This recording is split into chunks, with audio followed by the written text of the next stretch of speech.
시청자 여러분 안녕하십니까? 오전 10시 반 프레스룸 라이브 최인영입니다. 유한솔입니다. 살아있는 뉴스를 더 깊게, 더 쉽게 전해드립니다. 먼저 오늘의 뉴스 낼 것입니다.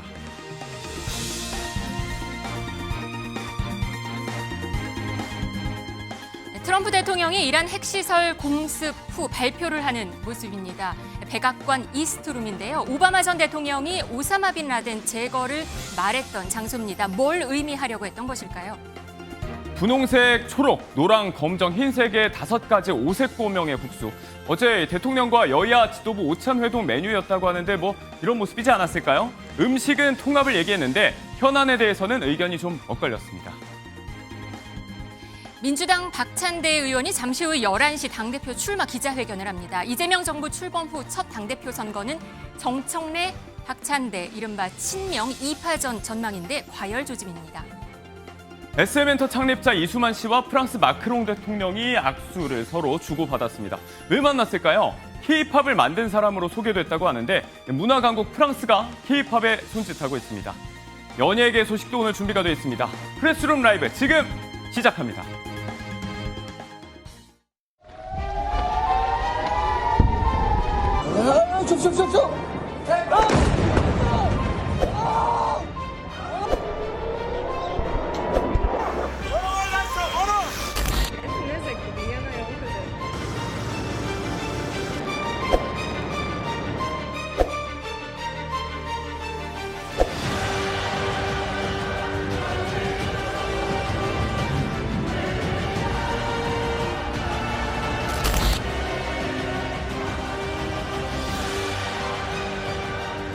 Tonight I can report to the world that the strikes were a spectacular military success. Iran's key nuclear enrichment facilities have been completely and totally obliterated. Congratulations, President Trump. Your bold decision to target Iran's nuclear facilities with the awesome and righteous might of the United States will change history.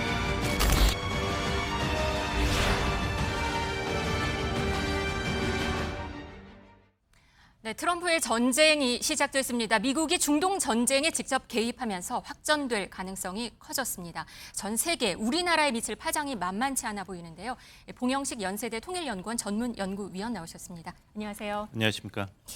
네, 트럼프 대통령 2주의 시간을 준다고 했었는데 이틀 만에 갑자기 이런 결정을 했어요. 새벽 2시에 미드나잇 해머. 한밤중 망치 이런 작전명이었다면서요. 우리가 약간 예상했던 걸 좀 비껴나간 게 아닌가 싶은데 어떻게 보시나요? 예, 백악관과 미국 국방부에서도 인정을 하는 것이 기만 전술이었다. 네. 2주간 시간을 주겠다고 사실 B2 스텔스 폭격기를 이란 측에 보낸 것이죠. 그것도 그냥 보낸 것이 아니라 기만 전술의 연장으로서 스텔스 폭격기 몇 대는 태평양을 건너서 이란 쪽으로 가게 했고 37시간 비행을 했는데 사실 그 폭격 임무를 띈 폭격기가 아니었습니다. 정말 폭격 임무를 수행한 B2 스텔스기는 미국 서쪽이 아니라 동쪽으로 미조리 공군기지에서 떠나서 18시간 비행을 해서 이란을 폭격한 것이죠. 가는 방법도 완전 기만 전술이었다는 양쪽 방향으로 네, 해가지고 네. 혼란을 줬는데 네. 이런 군사작전을 당한 이란 측에서는 아무리 트럼프 행정부에서 이제 이란이 평화를 선택해야 된다. 빨리 무조건 항복을 하고 핵 무기 그리고 생산 기지를 완전히 포기해라. 외교적 해법을 선택해야 된다 하는데 이런 기만 전술의 군사 행동을 당한 이란 측에서는 사실상 이것을 받아들이기가 힘들죠. 트럼프 행정부를 더 이상 믿을 수가 없죠. 지금 트럼프는 그동안 부시와 오바마 전 대통령에 대해서 멍청한 전쟁에 끌어들였다. 이렇게 조롱을 했단 말이에요. 근데 왜 갑자기 이렇게 전쟁에 직접 스스로 뛰어든 걸까요?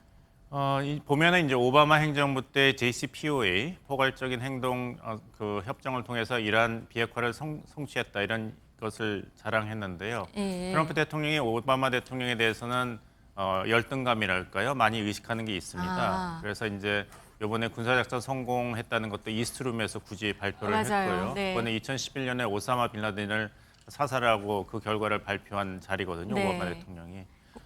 하지만 아마 이스라엘 측으로부터 이번엔 꼭 성공한다. 성공하고 확전의 위험이 없다. 이란은 결국 굴복할 것이다라는 그런 메시지를 받고 여기서 마음이 흔들린 것 같습니다. 처음에는 오바마 행정부보다 더 좋은 이란 비핵화 협상의 달인 내가 성취하겠다고 네. 생각했는데 네. 스티브 위트코프 특사가 5차례나 이란과 만났지만 별무성과였거든요. 성과가 없어서. 예, 거기서 네. 이제 네타냐후 정부가 여기에 무엇이 있고 군사작전을 성공적으로 할 수 있다고 하니까 트럼프 대통령은 그럼 일단 군사행동을 하고 그것을 추가 압박 수단으로 해서 이란으로 하여금 무조건 항복을 얻어낼 수 있다. 확전을 피하면서도 이런 계산을 했을 확률이 높습니다. 네, 오바마 전 대통령을 의식한 것도 있고 잘할 수 있다 이런 자신감까지 그리고 있었던 트럼프 건가요? 대통령은 네. 재선을 할 수 없는 대통령이기 때문에 네. 4년 후에는 임기가 끝납니다. 따라서 어떤 혼란 상황이 오더라도 뭐 부시 행정부 때처럼요. 중동에서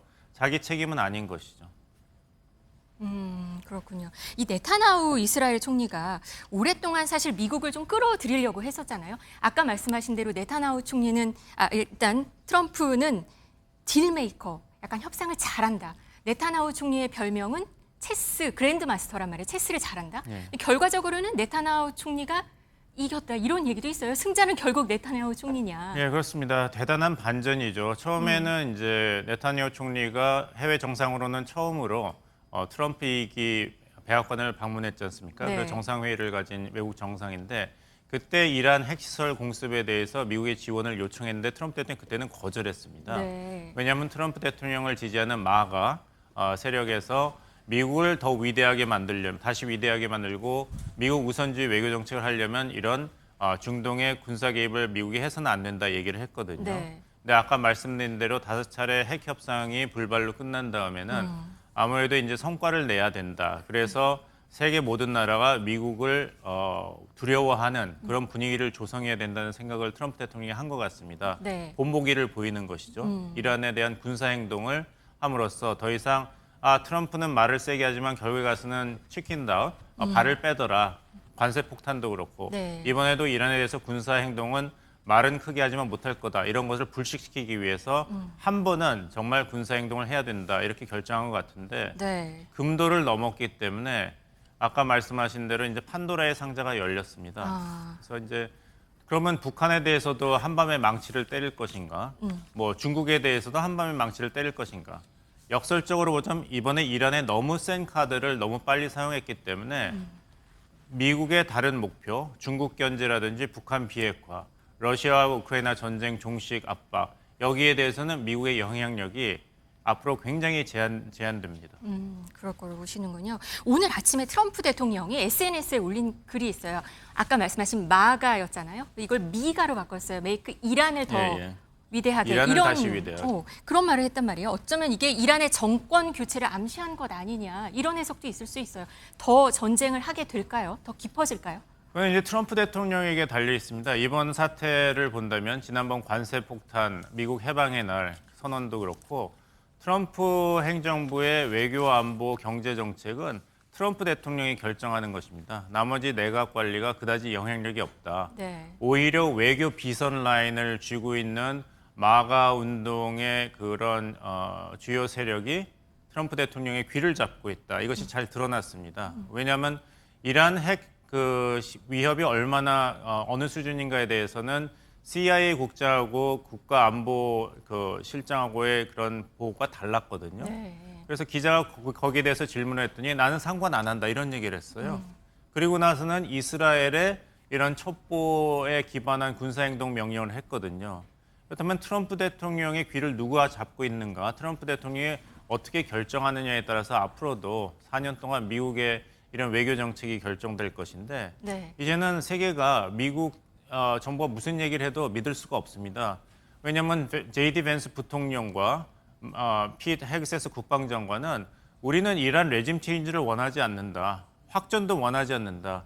우리는 이란과 전쟁하지 않는다. 이란의 핵 프로그램과 싸우는 것이다. 이렇게 얘기했는데 트럼프 대통령은 이게 정권 교체 참 좋은 기회다. 이란 국민들, 미가 make Iran great again. 다시 네. 이란을 위대하게 만들 수 있는 기회다 얘기하기 때문에 말이 서로 충돌이 되고 있습니다.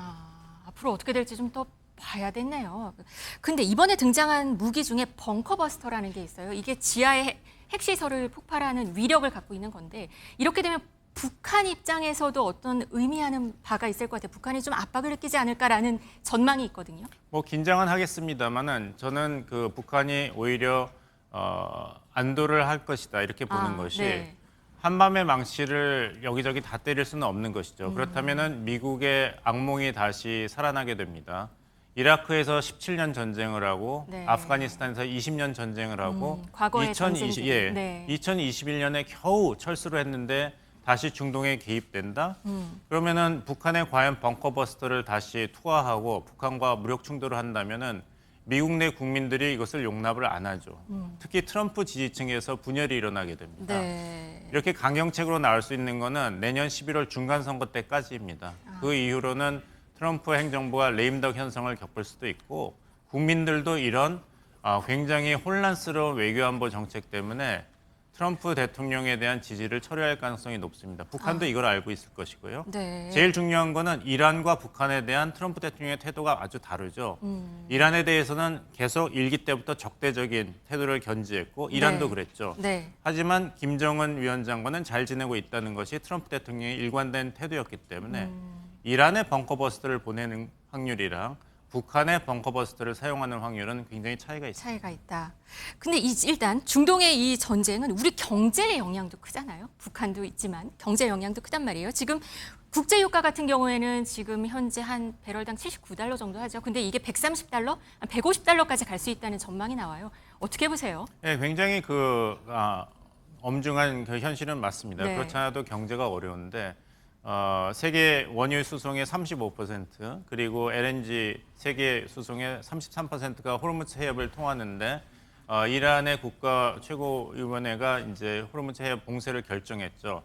과연 이란이 군사 작전으로 나올 것인가는 좀 두고 봐야겠습니다. 네. 그렇다면은 지금 엄중한 군사 상황이 이제 정말 확전으로 미국과 이란이 직접 충돌할 수 있는 것도 배제할 수 없는 네. 그런 시나리오죠. 그래서 굉장히 엄중한 상황인데 일단은 이제 사우디아라비아가 어떻게 증산을 하는가, 그래서 국제 원유 가격의 안정화에 어느 정도 기여를 하는가를 우리가 좀 지켜봐야 될 것입니다. 네, 주식 시장도 오늘은 지금 기껏 3,000포인트를 넘겼는데 다시 급락세예요. 앞으로 어떻게 전망하세요? 계속 이렇게 갈 수가 없습니다. 트럼프 행정부는. 트럼프 대통령 본인이 그렇게 원하겠지만 원할 수는 있습니다만 그렇다면은 가장 중요한 트럼프 대통령 자신이 인정했던 중국과의 전략적 패권 경쟁에서 미국이 우위를 점하는 게 물거품이 됩니다. 그렇다면은 언제까지 계속 중국 때리기가 아니라 다른 문제 때문에 미국의 외교력과 국방력이 집중돼야 되느냐, 여기에 대한 피로감이 분명히 있을 것입니다. 네, 그렇게 오래 확전이 심하게 가지는 않을 수 있다고 보시는 거군요.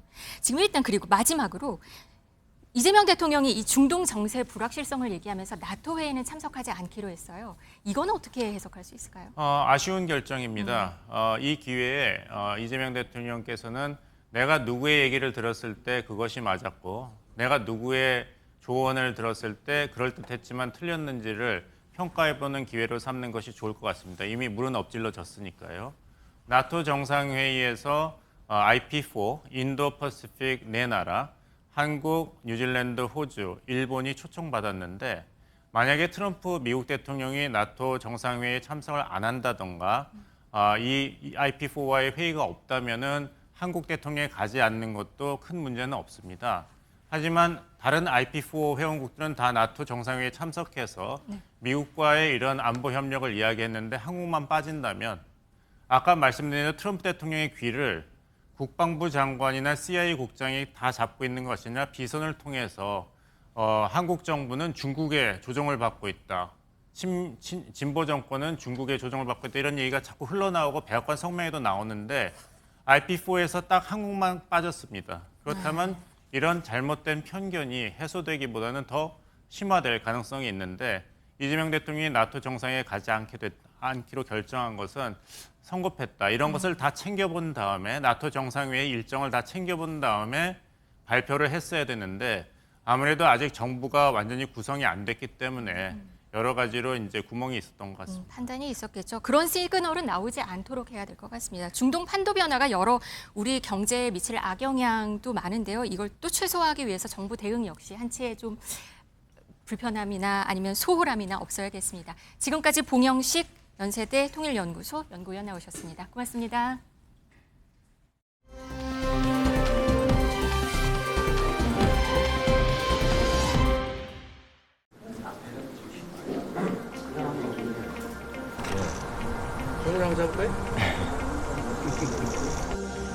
우리 송 대표님 당선 축하드립니다. 그리고 많이 도와주십시오. 김용태 우리 위원장님은 퇴임이 예정돼 있는 건가요? 네, 6월 30일까지 정해져 있어요.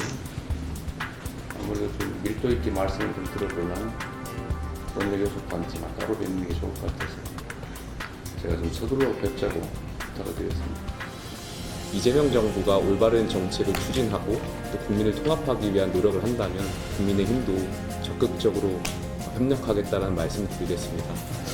우리가 야당으로서 비판할 거는 비판하겠지만 또 소통하고 협치하면서 협력할 거는 적극 협력해서 국가가 잘 되기를 기원합니다. 취임하신 지 18일 만에 여야 지도부를 이렇게 초청해 주셨습니다. 이전 정부에서 비교하는 건 아닙니다만 720일 걸렸다고 그래요.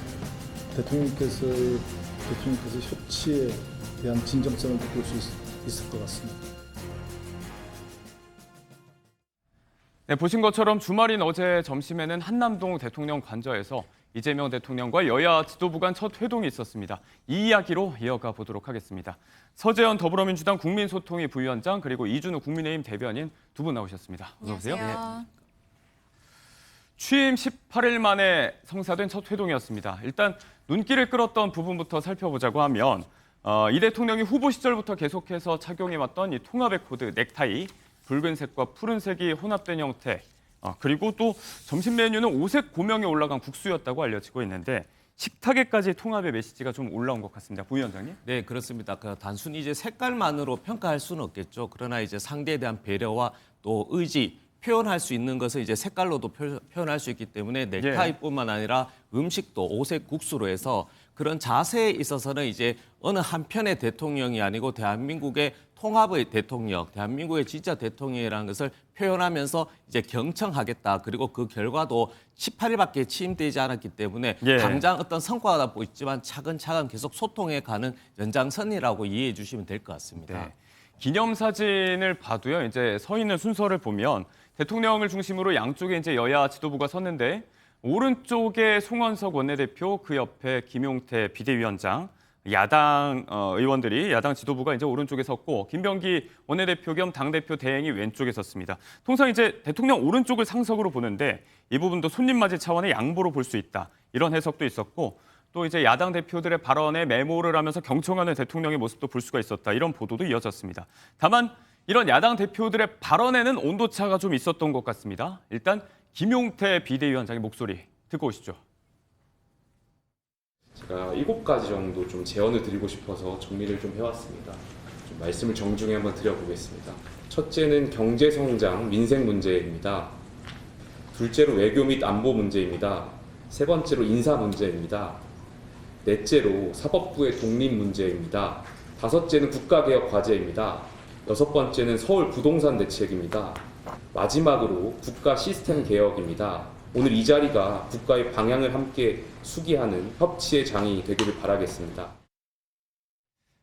김용태 국민의힘 비대위원장의 이른바 7대 제언 저희가 좀 축약을 해봤는데 A4 용지 석 장 분량으로 좀 길었다고 합니다. 이 부분에서 이제 대자비를 받다는 분들도 많이 계십니다. 지난 정권 당시 윤 전 대통령과 이재명 대통령 당시 당대표 간의 회담에서 이 대통령은 A4 용지 10장 분량을 꺼내들어서 15분가량 발언을 했습니다.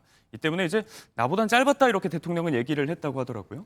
글쎄요, 대통령은 지금 여유가 있는 모습을 지금 보여주고 있는 것 같아요. 그리고 뭔가 자리 같은 거 양보하는 모습 보여주면서 대통령으로서 소통하고 눈높이에 맞게끔 국민과 더 이상 갈등한 모습을 안 보여주겠다. 이제 이런 신호를 이미지로 계속 만들고 있는 것 같습니다. 하지만 중요한 것은 이미지보다는 내용이겠죠. 과연 이렇게 의욕이 많은 국무총리 후보자 김민석 후보를 임명을 강행할 것인지 안 할 것인지 거기에 대해서는 딱히 얘기가 없었습니다. 물론 약간 톤은 변화된 게 있습니다. 지난번 전용기 안에서는 의혹을 들어보니까 다 해명이 된다고 하더라. 된다라고 했었는데 이번에는 의혹 한번 보자, 의혹 청문회에서 해명을 보자. 청문회에서 한번 들어보자라고 하면서 그때와 좀 다른 모습을 좀 보였었지요. 예. 굉장히 약간 이제 국민 여론을 의식한 이런 느낌이 좀 있는 것 같습니다. 다만 저 자리에서 조금 하나 좀 짚고 넘어가고 싶은 것은 김용태 비대위원장에 대해서 본인도 털면 안 나올 것 같느냐, 자 이런 말씀하셨다 그러더라고요. 예. 그러니까 인사청문회 자리가 무슨 신상털기 자리다라는 식으로 보는 시각에 대해서 좀 우려를 나타낸다 말씀드리고요. 예. 또 하나 야당 대표에게 대표 역할을 대행하고 있는 분에게 너도 털면 안 나오겠느냐라는 게 꼭 협박성으로 들릴 수도 있습니다. 본인은 그게 의도한 게 아니라고 할 수 있겠지만 야당 대표에게 너도 털면 나올 수 있다. 정치 보복 시선 같은 조금 위험한 발언이다 말씀드리고 마지막으로 또 인사청문회 원래 취지가 있습니다. 기능이라는 것이 공직자에서 자기 있는가 검증하는 예. 자리거든요. 근데 저런 식으로 털면 다 나온다라고 한다 그러면 인사청문을 왜 하는 거지요?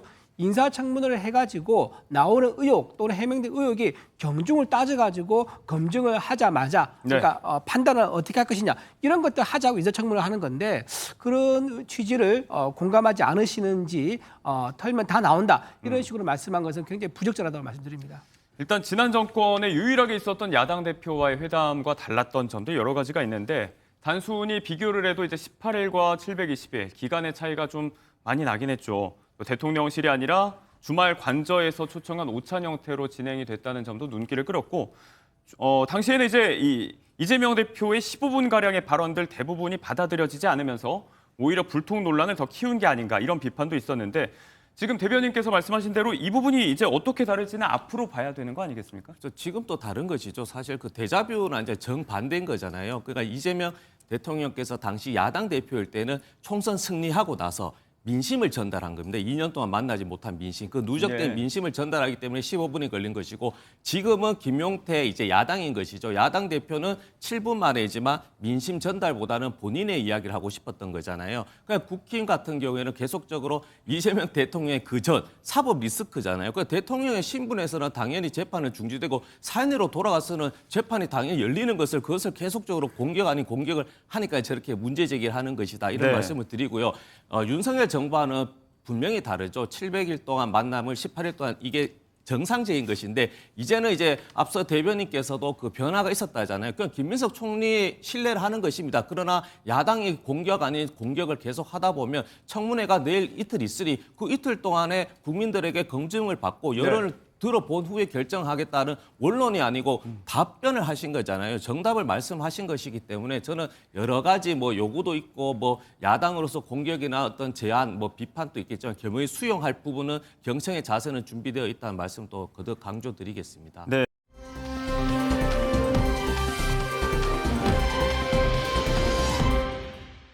야당이 또 관심이 있어한 부분들은 결국 이런 부분들이었습니다. 김용태 비대위원장과 송원석 원내대표의 발언들 저희가 모아봤습니다. 듣고 오겠습니다. 정권마다 되풀이되는 인사청문회 파행을 시정하기 위해서 합리적인 제도와 관행 마련이 시급합니다. 정부 여당에서 문재인 정부 때 인사 5대 원칙과 같은 원칙을 제시하고 국회에서 먼저 합의하는 방안을 검토해 주시기 바라겠습니다. 김민석 총리 후보자 지명의 여러 문제점 지적과 함께 재검토를 요청했습니다. 이미 결격 사유는 충분합니다. 입법부와 행정부 권력을 모두 털어주고 어떤 것도 양보하지 않는다면 식사 한번 하면서 야당을 덜덜이 세운다는 국민적 비판을 피해가기 어려울 것입니다. 네, 이런 부분에 대해서 이재명 대통령은 청문회 인사검증에서 가족 등의 개인사 부분 문제, 여기에 공세가 집중되는 거 이런 것 때문에 이제 능력 있는 분들이 입각을 꺼린다. 이런 부분의 문제인식을 좀 같이 하고 후보자 얘기는 청문회에서 본인 소명을 들어보면 될 것이다 라고 답변을 했다고 저희가 이야기를 나눴습니다. 그래서 내일부터 이틀간 있을 청문회로 이제 시선이 쏠리게 됩니다. 증인과 참고인 없이 치러지는 이제 청문회가 됐는데 김 후보자 논란에 대해서 본인에 대한 검찰 기소까지 이루어진 상황입니다. 야당은 그래서 뭐 이제 청문회를 보이콧해야 되는 거 아니냐 이런 얘기까지 하고 계신 것 같아요. 이재명 대통령이 과거 야당 시절에 윤석열 전 대통령 만나가지고 이렇게 얘기했습니다. 가족 의혹에 대해서 집중적으로 제기를 했었습니다. 그때 가족 문제 의식과 지금의 어떤 가족 문제 의식이 왜 다르죠? 예? 김민석 후보가 지금 가지고 있는 이제 여러 가지 의혹은요. 가족을 이용해가지고 혹시나 불법 정치자금을 수수한 게 아닌가라는 의혹이 있는 겁니다. 그렇기 때문에 이건 가족 문제가 아니라 본인의 문제가 되는 거죠. 예. 근데 이거를 가족 문제, 사생활 문제다고 하면서 이런 식으로 검증을 하면 누가 국민을 하겠느냐라고 말한 것은 본질을 굉장히 왜곡했다는 말씀드리고요. 또 하나 지금 이제 말씀드린 것 중에서 의혹을 다 이제 의혹을 해명됐다고 하더라 해서 예. 의혹이 이제 의혹에 대해서 해명을 들어보자고 입장을 바뀌었지 않습니까? 그 사이에 중요한 변화 생긴 게 검찰 형사 1부에 사건이 배당이 됐습니다. 네, 배당됐죠. 김민석 후보가 가지고 있는 돈 관련 의혹이 사건이 배당됐기 때문에 이건 무슨 의미냐? 지금 피고인으로 신분해서 이재명 대통령이 당선됐지 않습니까? 그러면 처음으로 피의자 신분에서 첫 총리까지 탄생할 수 있는 겁니다. 피고인 대통령과 피의자 첫 총리까지 이렇게 꼭 가는 게 맞겠습니까? 우리나라는 국격이라는 게 있는 건데 국민들 보기에는 굉장히 좋지 않을 것이다라고 말씀을 또 드리고요. 예. 더구나 지금 법사위 양보 얘기를 했는데 그 얘기도 답변 안 하셨습니다. 그리고 대통령 임기 후에 과연 재판을 받겠느냐 그 약속도 해달라고 했는데 거기 답변 안 하셨어요. 네. 자, 이렇게 중요한 질문 던졌는데 이것도 답변 안 하고 있는 모습.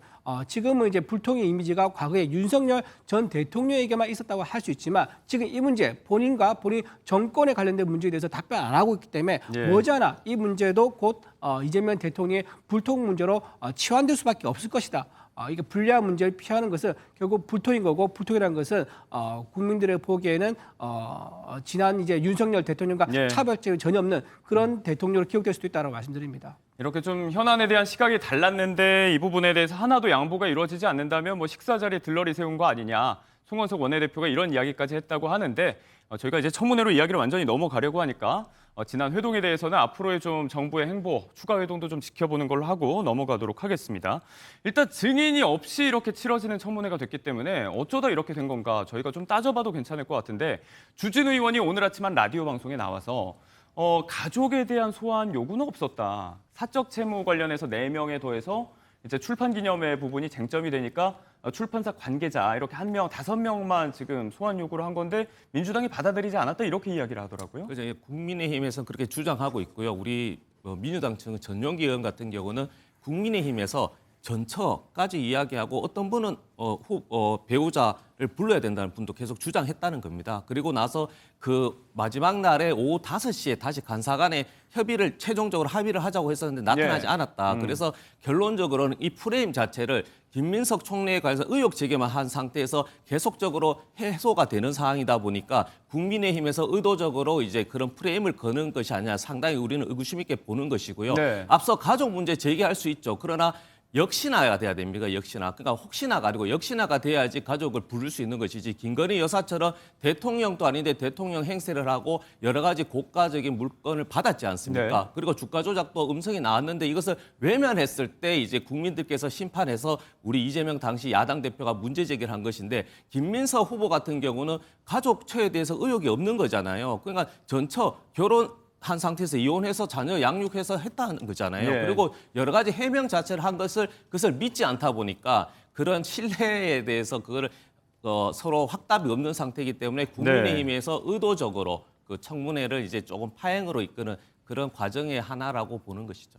증인 채택에 관해서 논의와 협상 과정 자체가 매끄럽지 못했다는 것도 오늘 아침에 그 라디오 방송에서 전용기 의원이 밝혔던 부분, 골든타임을 놓치게 된 부분에 야당의 책임도 분명히 있다. 이렇게 반박을 했었습니다. 아무튼 이렇게 증인 없이 치러지게 된 청문회, 출판 기념회 관련해서 관계자를 한 명 이제 좀 소환을 했으면 한다는 게 이제 주진우 의원의 당초의 얘기였는데 그래서 보면은 이제 주진우 의원은 청문회 최대 쟁점을 바로 이 부분으로 잡고 있는 것 같습니다. 목소리 한번 들어보겠습니다. 김민석 후보자가 이제 2018년도에 11명으로부터 1억 4천만 원을 빌렸는데 이제 무이자로 연 2.5%로 빌렸고 또 그게 7년 동안 안 갚다가 총리 지명 후에 이제 갚게 된 겁니다. 네. 그러니까 저희 입장에서는 그 11명 중에서 적어도 김민석 후보자에게 고액 후원을 해왔던 사람들은 뭔가 이해관계가 있지 않느냐. 그리고 대여 경위나 이런 것들을 확인할 필요 있지 않느냐 해서 그 4명을 신청했던 거고요. 가장 큰 쟁점은 전 딱 하나라고 생각합니다. 출판 기념회입니다. 여러 가지 방대한 의혹들이 불거져 왔는데 청문회에서 내일부터 있을 청문회에서 주진우 의원은 아마 이 부분을 가장 강하게 파고들 것 같습니다.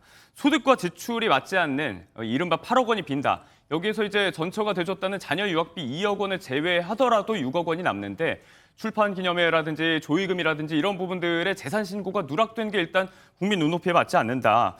오늘 아침에 보니까 이제 주진우 의원은 아예 관련 법안까지 발의를 한 것 같더라고요. 네, 주진우 의원이 오늘 낸 법안이 일명 검은 봉투 방지법입니다. 봉투를 이제 가장해서 출판 기념회 책값을 가장해서 불법 정치 자금 후원하는 것, 이 문제를 집중 제기한 건데요.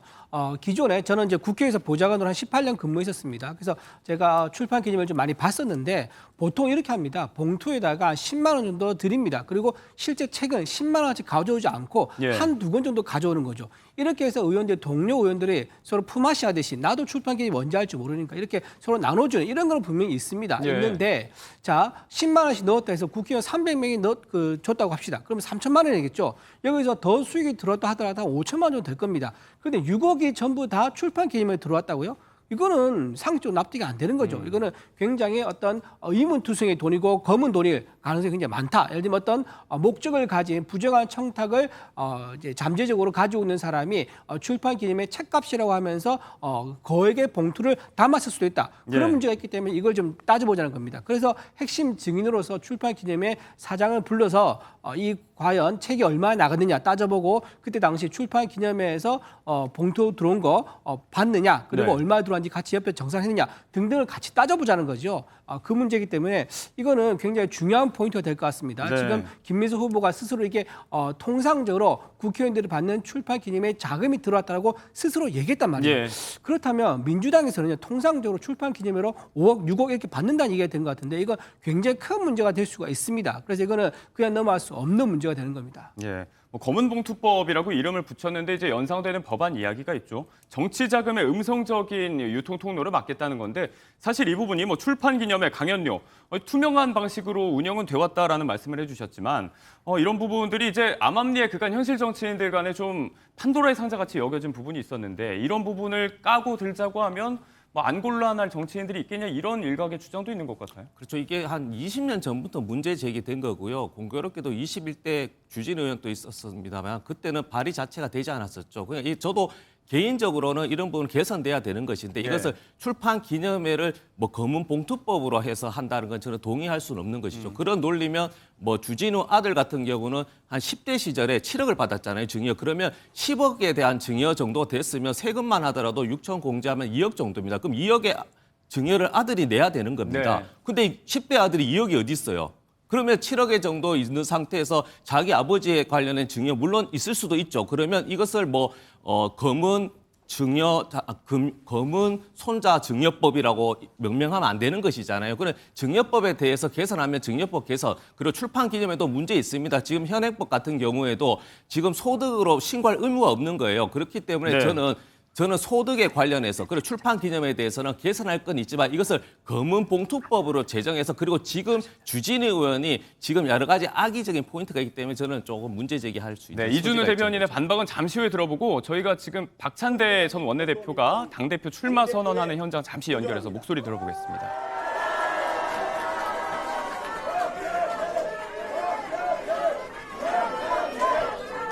먼저 출사표를 던졌거나 앞으로 던지게 될 분들과 더없이 멋진 경쟁을 펼쳐 보이겠습니다.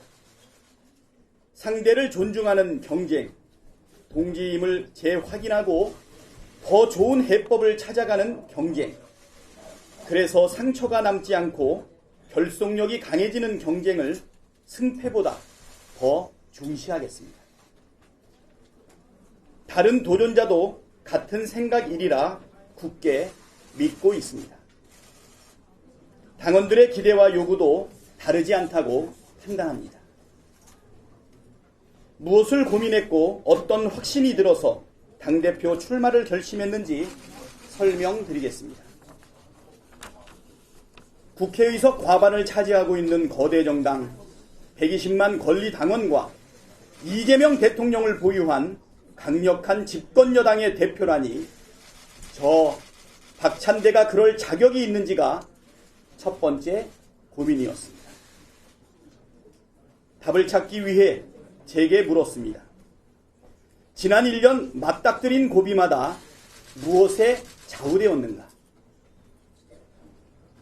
개인이었나? 조직이었나? 측근이었나? 시스템이었나? 언론의 논조였나? 당원과 국민의 여론이었나? 철저하고도 일관되게 후자였습니다. 그랬던 덕분에 탄핵과 파면, 대선 승리라는 성과에 이를 수 있었습니다. 때로는 여론이 지지하고 있고 옳다는 확신이 들었음에도 당의 분열을 막기 위해 토론과 설득의 시간을 가졌습니다. 그렇다고 결단할 시간을, 마지막 시점을 놓친 적도 없었던 것 같습니다. 이렇게 생각을 정리하고 보니 네, 민주당 중앙당사 이 시각 연결해서 박찬대 전 원내대표의 당대표 출마 선언 목소리 함께 잠시 들어봤습니다. 이로써 정청래 전 법사위원장과 2파전이 공식화가 된 것 같습니다.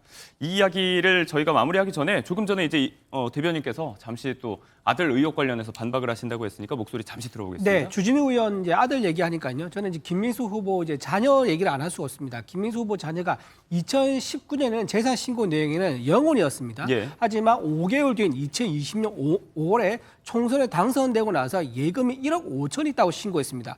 불과 5개월 사이에 어떻게 1억 5천이 자녀 예금에 꽂힐 수가 있습니까? 당시에 첫째 자녀는 무직이었었고요. 둘째 자녀는 중학생이었습니다. 경제활동도 하지 않고 중학생인 자녀에게 1억 5천 꽂혔다? 예. 이거야말로 더 의혹이 있는 거죠. 불법 정치 자금의 저수지로 의혹이 있기 때문에 이것 또한 밝혀져야 한다고 생각합니다. 여러 가지 의혹들이 지금 막 제기가 되고 있기 때문에 복잡한 상황인데 내일부터 있을 이틀간의 청문회 본인이 모두 자료도 제출하고 소명을 한다고 하니까 한번 지켜보시면 좋을 것 같습니다. 정치권 소식은 두 분과 여기서 마무리하겠습니다. 고맙습니다. 고맙습니다.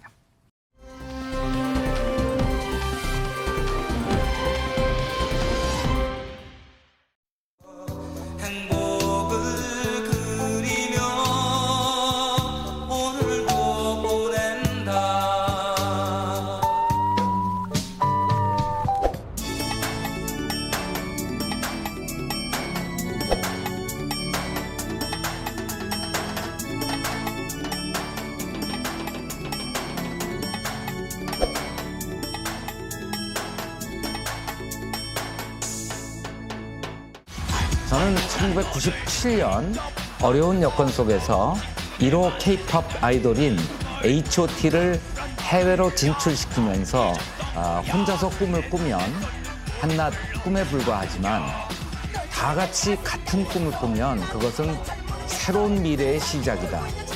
이렇게 얘기했었습니다.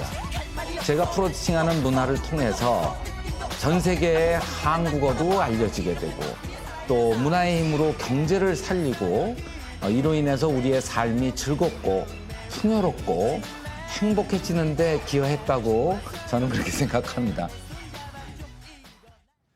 네, 한국 가요계의 황금손으로 알려져 있죠. 네, K-팝의 대부 이수만 씨가 프랑스에서 또 K-팝의 부흥을 계속해서 이끌어갈지 귀추가 주목되는 소식이 들어와 있습니다. 이 소식부터요. 홍종선 대중문화 전문기자, 양지민 변호사, 박진아 아나운서 세 분과 함께합니다. 어서 오세요. 안녕하세요.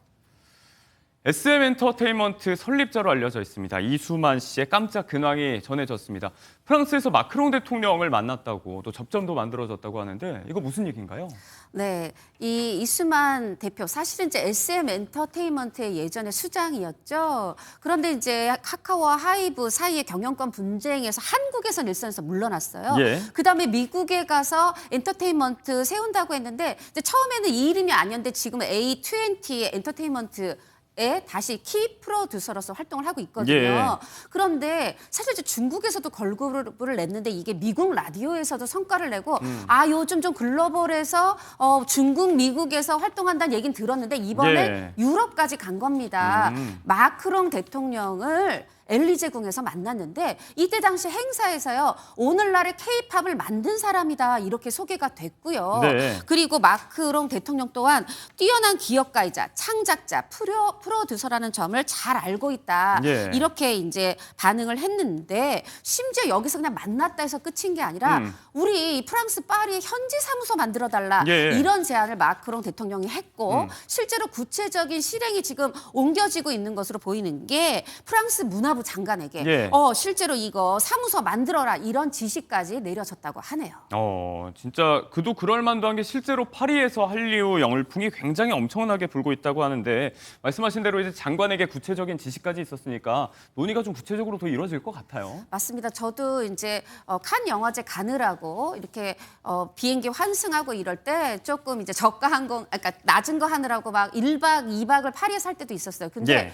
이 에펠탑 옆에서요, 그 공간에서 파리에 소녀들이 모여서 막 20대 또 이제 아가씨들까지 여성들까지 모여서 한국 케이팝 음악을 틀어놓고요, 다 같이 칼군무 춤을 하는 걸 저 여러 번 봤거든요. 네. 와 정말 이 프랑스 현지에서 굉장히 케이팝을 좋아하는구나 이렇게 생각을 했는데 이것뿐 아니라 이제 마리 끌레르라는 잡지가 있습니다. 예. 이 케이팝에 대해서 굉장히 늘 깊이 있는 이슈 분석을 내놓는 그런 이제 잡지인데 이번에 여기서 또 이런 보도가 나온 거예요.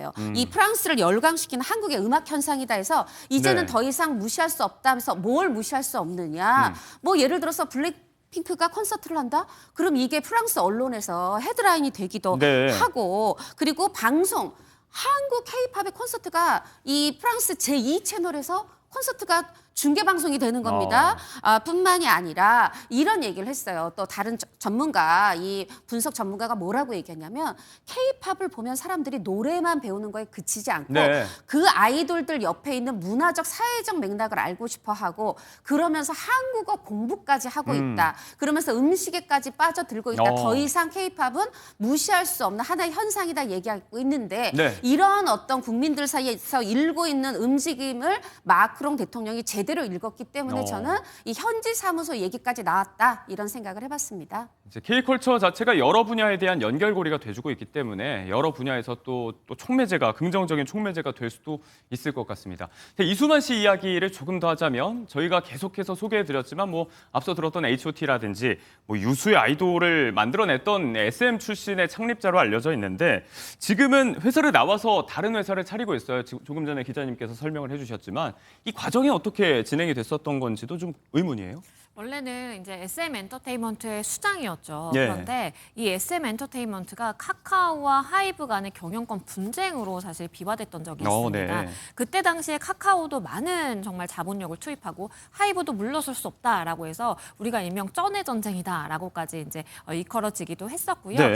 이수만 씨의 경우에는 사실 이제 하이브 측에 섰었는데 결국에는 이게 너무나 이제 과열이 되다 보니까 이 하이브가 플랫폼만 협약을 하고 네. 그리고 카카오가 경영권을 갖는 것으로 이 분쟁은 마무리가 종국적으로 됐고요. 그렇게 마무리가 되면서 이수만 씨의 경우에는 사실 경영 일선에서 물러나고 그러니까 SM 엔터테인먼트에서 나오게 되고 네. 새롭게 미국의 현지 법인을 설립하게 된 겁니다. 새롭게 설립한 법인 출신의 또 아티스트들이 굉장히 주목을 많이 받고 있다고 합니다. 사실 뭐 H.O.T 같은 사례들은 과거의 성공 사례니까 지금은 또 70대의 나이인데도 여전히 감각이 대단하다라는 이야기가 많이 나오고 있어요. 한간에서는 뭐 감다살 이런 얘기도 하는데 감다살 혹시 들어보셨나요, 기자님? 네, 감 다 살았네. 무슨 얘기냐면 이거 그 생각했던 것보다 기대 이상의 성과를 보일 때 게다가 이수만 씨 나이가 73세예요. 예. 73세인 분이 아직도 감각이 이렇게 살았네. 이제 이런 건데 쉽게 얘기해서 안 죽었네 뭐 이런 거잖아요. 살아 있네. 뭐 이런 거죠. 네.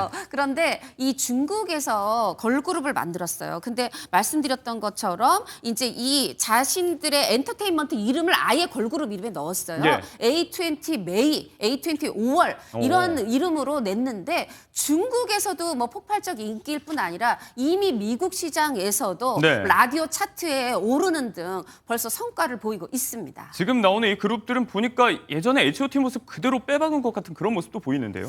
보이는 게요. 특히나 이 걸그룹이 5인조 걸그룹인데 노래 제목이 언더 마이 스킨이거든요. 예. 노래 제목이. 아. 그런데 이거 생각나시는 분들이 있을 네네. 거예요. 동방신기 노래 중에 이 언더 주문. 마이 스킨. 네. 가사가 있었잖아요. 근데 이게 당시에 청소년 유해 표현이다 해가지고 그때 당시에 이거를 그 언더 마이 스카이 뭐 이런 걸로 네. 바꾸는 그랬어요. 가사를 바꾸는 맞아요. 해프닝도 있었는데 어떻게 보면 이제 그런 부분에서 칼군무라든가 이런 것들이 기존의 성공 문법 방식 이런 것들을 좀 답습하는 부분도 있지만 그래도 계속해서 새로운 것을 보여줄 것이다. 그러지 않으면 살아남을 수 없겠죠. 네, 이런 부분에 대한 이수만 씨의 감각도 다시금 주목을 받고 있고요. 대통령도 문화의 힘을 국가 경쟁력으로 지켜가고 싶다는 취임 일성을 선언했었는데 K-팝의 또 다른 전기가 될 수 있을지 주목하고 지켜보도록 하겠습니다.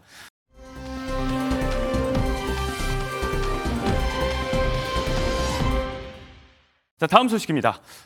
저희가 지난번 한 차례 다뤘던 인물입니다. 오랜 자숙을 마치고 이제 배우 엄태웅 씨가 복귀한다는 소식을 전해왔습니다. 이게 이제 시간이 꽤 지났더라고요. 이게 9년 만에 복귀예요. 정말 공백기가 길었습니다. 9년 만에 복귀를 한 것인데요. 당시 이제 엄태웅 씨 같은 경우는 2016년도에 마사지 업소를 방문했다가 이 성폭행 혐의로 논란이 불거졌는데 결국 이 여성의 이제 허위 사실을 빙자를 해서 이제 사기 혐의로 이 여성은 이제 처벌을 받게 되고 다만 엄태웅 씨 같은 경우에는 이제 성매매 혐의로 이 100만 원 벌금 처분을 받으면서 이 사생활 논란이 불거지다 보니까 오랜 시간 이렇게 공백기를 가지게 됐습니다. 엄태웅 씨가 출연한 영화가 이제 부천국제영화제에 초청이 됐다는 내용인데 이 소식을 아내 윤예진 씨가 SNS를 통해 알려왔습니다. 기적 같다라고 감격스러운 심경도 전했는데 사실 아내 윤예진 씨는 그간의 엄태웅 씨 자숙 동안 남편 용서하고 또 행보도 전폭 지지하고 이런 모습들이 있었잖아요.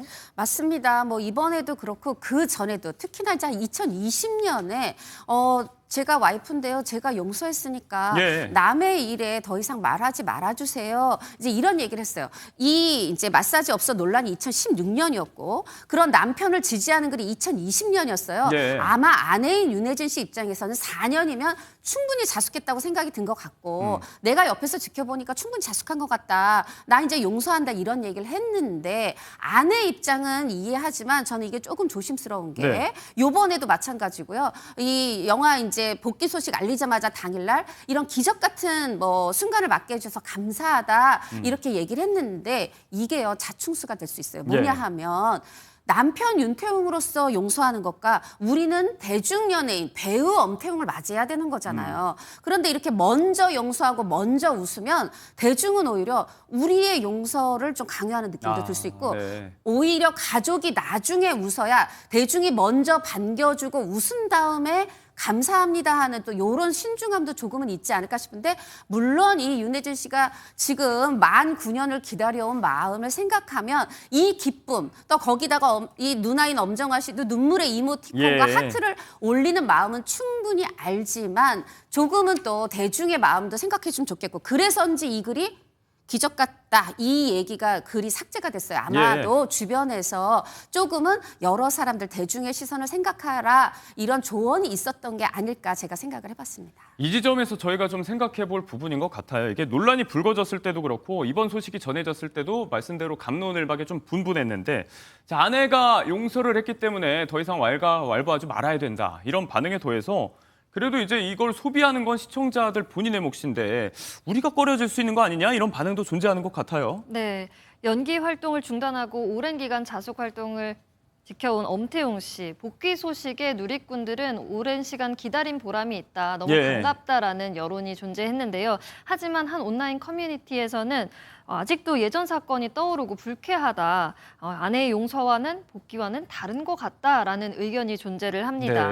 시청자 입장에선 이런 논란이 있는 사람을 다시 보고 싶지 않다라는 의견이 존재를 하는 건데요. 여전히 자숙 기간을 놓고 이렇게 갑론을박이 펼쳐지고 있는 상황입니다. 미디어 노출은 또 다른 문제라고 보는 건데요. 오랜 기간 끝에 용기는 발걸음을 했지만 대중들의 이런 반응도 감내를 해야 하는 것 같습니다. 논란이 계속되고 있습니다.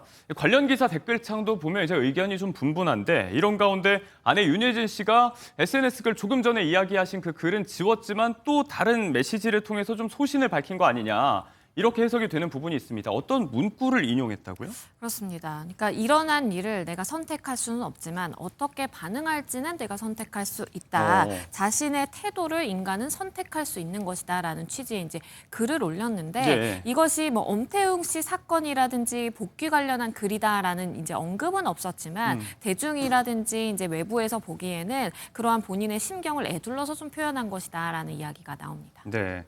엄태웅 씨 자체가 논란 전에 워낙에 사랑받던 이미지가 뭐 딸과 방송 나와서 바르고 가정적인 이미지 보여주고 이런 부분들이 컸기 때문에 대중들의 실망감도 어느 정도는 감안을 해야 될 것 같아요, 박진 아나운서. 그렇습니다. 한창 활동했을 시기가 당시 2015년 딸과 육아, 가족 예능 프로그램에 나와서 대중들의 많은 사랑을 받았었는데요. 그리고 2016년에 이런 성폭행 혐의 논란에 휩싸였습니다. 네. 당시 가정적인 이미지로 좋은 이미지를 쌓아왔었기 때문에 그 파장이 컸고요. 어느덧 10년이 지났습니다. 가정적이고 발랐던 이미지를 과거 실추됐던 만큼 이번 기회를 통해서 회복을 해야 되지 않을까 그럴 필요성이 보입니다. 네, 그렇게 대중 앞에 최소한 이번에 영화를 통해서 관객 앞에 서게 됐습니다. 판단은 대중들이 하시게 될 것 같습니다.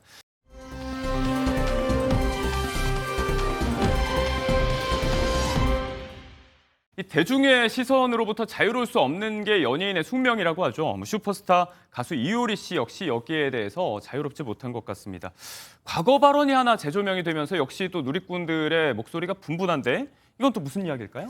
네, 사실 연예인의 한마디는 이게 뭐 3년, 10년 혹은 20년 지나서도 그 말이 사실 다시 회부가 됩니다. 그래서 다 조심스러울 수밖에 없는데 이효리 씨가 3년 전에 2022년에 예능에서 한 말이었어요. 그 말을 이제 그 화면을 갈무리 해가지고 캡처해서 어떤 분이 온라인 커뮤니티에 이효리 아기가 자연스럽게 온다면 요런 이제 글을 올렸는데 이 내용은 뭐냐면 당시에 이제 줄여서 말씀드리면 이효리 씨가 이제 결혼을 하고 근데 아이가 없다 보니까 많은 분들이 궁금해 하시잖아요. 이거에 대해서 나는 시험관 아기까지는 할 생각이 없다. 자연스럽게 왔으면 좋겠다. 근데 나도 엄마는 되고 싶다. 왜냐하면 늘 나는 나를 중심으로 살았는데 이 엄마들이 자기가 사라지듯이 아이를 위해서 헌신하는 그런 모습이 너무 아름다워서 나도 그렇게 내가 없어질 만큼의 사라질 만큼의 그런 헌신을 해보고 싶다. 이제 이런 글을 그때 당시 나쁜 뜻이 아니었던 것 같은데 이런 글이 다시 한번 지금 3년 만에 회자가 되고 있습니다. 네, 요즘 이제 난임 부부가 워낙에 많다 보니까 시험관 시술이라든지 좀 의학의 도움을 빌리는 부부들이 정말 많이 있는데 앞뒤 맥락을 자르고 그냥 이 발언만 봤을 때 좀 오해의 소지가 있는 게 아니냐 이런 부정적인 의견을 피력하는 네티즌들이 있는 것 같아요. 그렇습니다. 이효리 씨의 이런 발언을 두고 경솔하다라고 바라보는 시선이 있는데요. 요즘 사람들은 말씀해 주신 대로 과학의 힘을 빌려서 아이를 낳는데 아이를 기다리는 엄마를 생각하지 않은 발언 같다. 엄마들 힘 빠지게 한다라는 비판의 여론이 인 겁니다. 한마디로 아기를 낳기 싫다는 소리를 참 거창하게도 한다라면서 이효리 씨를 향해서 무례한 댓글도 이어졌는데요. 물론 반대 여론도 존재합니다.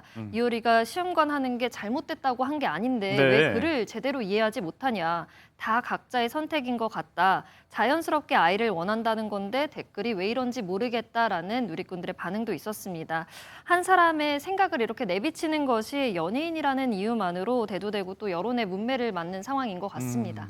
이런 부분들이 워낙에 좀 예민하게 받아들여지다 보니까 오해도 생기겠지만 말뜻을 곰곰이 따져보면 그게 그런 뜻은 아닐 텐데 라는 안타까운 시선도 분명히 존재하는 것 같습니다. 이 가운데 대중들의 갑론을박이 이어지고 있고 이효리 씨는 또 SNS를 통해서 사진 한 장을 올렸는데 이 시점에 여기에 대한 해석도 좀 분분한 것 같습니다. 아기를 안고 있는 그림 사진을 두고 이게 너무나도 아름답다. 여전히 또 임신이라든지 새 생명을 잉태하는 것에 대해서 희망을 갖고 있는 거 아니냐 이런 추측도 이어지고 있습니다. 누가 이 문제에 대해서 편할 수 있겠느냐마는 악플에 이효리 씨가 굉장히 또 민감했던 시절이 예전에 있지 않았습니까, 박진 아나운서? 그렇습니다. 이효리 씨는 2020년 9월 SNS를 한 차례 중단을 한 바 있습니다. 한 예능 프로그램에서 중국 관련 비하 발언을 그 부캐릭터 명을 중국을 비하하기 위한 목적으로 썼다라고 오해를 받은 건데요.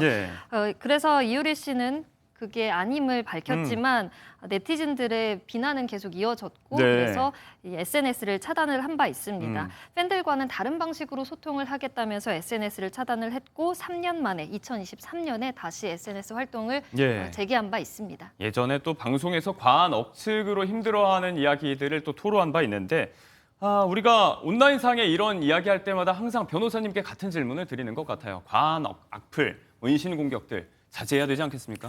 그렇습니다. 물론 연예인들의 한마디 한마디에 상처받는 대중분들이 충분히 있을 수는 있을 것 같아요. 네. 그러니까 본인이 어려운 시기인데 마치 이거 공격하는 것처럼 좀 들릴 수도 있겠지만 그 연예인의 또 마음을 생각을 해보자면 별 뜻 없이 이렇게 또 언급을 한 걸 수도 네. 있거든요.